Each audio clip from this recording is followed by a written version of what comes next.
Donc, il n'y a pas longtemps, j'ai fait une capsule, un quiz du samedi matin sur c'est quoi les 3 choses qui donnent le plus de valeur. Donc, les 3 choses qui donnent le plus de valeur à ta propriété pour ta revente si tu décides de faire des rénovations. Donc, 1 et 2, cuisine, salle de bain, ça, c'est général. Je suis sûre qu'il n'y a pas un courtier qui viendrait me dire « Suzy, tu es dans le champ ». Le 3, peut-être qu'on pourrait avoir des divergences d'opinion. Moi, j'ai dit que c'était les planchers. C'est super important, l'état des planchers. C'est quelque chose qui coûte cher. Et revernir des planchers quand tu déménages, des fois, ça fait vraiment des contraintes. Il y a une autre chose aussi qu'il faut retenir, c'est la différence entre une rénovation, un embellissement, mais un entretien. Je vous donne le meilleur exemple, on entend souvent ça, la toiture. Hein? La toiture est à refaire. Ce n'est pas un embellissement, puis toutes les maisons ont une toiture qui est OK. Fait que quand tu as une toiture qui est OK, tu ne vaux pas plus cher, tu vaux comme toutes les autres. Mais quand ta toiture est plus belle, là, tu vaux moins que les autres. Souvent, on entend ça quand on fait des visites, hein, on visite une propriété. Puis la première chose que les gens vont dire, les acheteurs, « Hey, la toiture est à refaire, on va baisser le prix de 10 000 » Pas nécessairement, parce que normalement, tu as un courtier qui est allé évaluer la propriété. On vend des maisons. La première chose qu'on voit quand on descend de notre voiture, c'est la toiture qui est à refaire. Le courtier négocie avec le vendeur le prix de la propriété. Si la propriété a besoin d'une toiture à 10 000, bien, on ne mettra pas la maison 10 000 plus cher, on va la mettre 10 000 moins cher. Peut-être qu'on peut découvrir lors d'une inspection que finalement, elle est à refaire la toiture. Là, c'est d'autres choses. Quand c'est apparent puis ça frise, bien, c'est sûr que le courtier est compétent, il l'a négocié pour vous. Quand on fait de l'entretien, un drain français, on fait, comme je vous dis, la toiture, on répare des fissures, on change l'isolant, on en rajoute dans l'entretoit.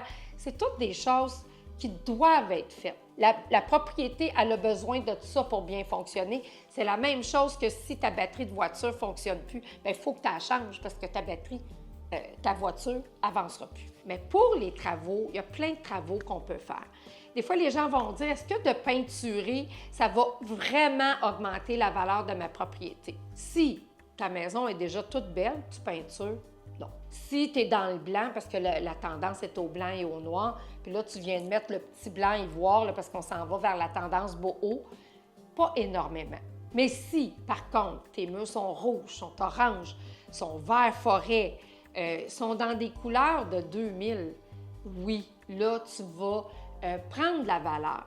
Puis, parce que tu vas donner un aspect plus jeune, tu vas la remettre dans le marché d'aujourd'hui. Mais une chose qui est sûre, peut-être que tu ne prendras pas 10 000, 5 000. Une chose est sûre, c'est que tu vas te vendre plus vite. Pourquoi? Bien, parce que la vie, elle va vite, puis les gens, quand ils voient qu'ils ont tout à repeinturer, c'est des grosses couleurs foncées, exemple, là, ça va être 5 couches, bien, c'est décourageant pour un acheteur. Donc, un acheteur, ce qu'il veut, c'est une maison qui est fraîche, qui est au goût du jour, qui a été entretenue. Alors, si tu n'as pas peinturé depuis 20 ans, quoi d'autre que tu n'as pas fait depuis 20 ans? Il y a plein de choses là, qui pourraient mettre un beau foyer, faire un mur design dans le salon, mettre un mur de pierre derrière ton foyer.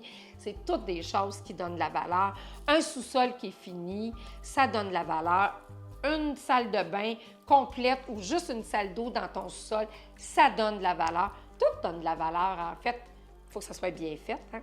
Des fois, on veut tous devenir des pros de la construction. Des fois, c'est mieux que ça soit fait par quelqu'un d'autre, mais ça, c'est une autre capsule à venir. Alors, c'est ça. Est-ce que si on est rendu à la mettre en vente, on va réinvestir 10 000 puis on pense qu'on va faire 20 000?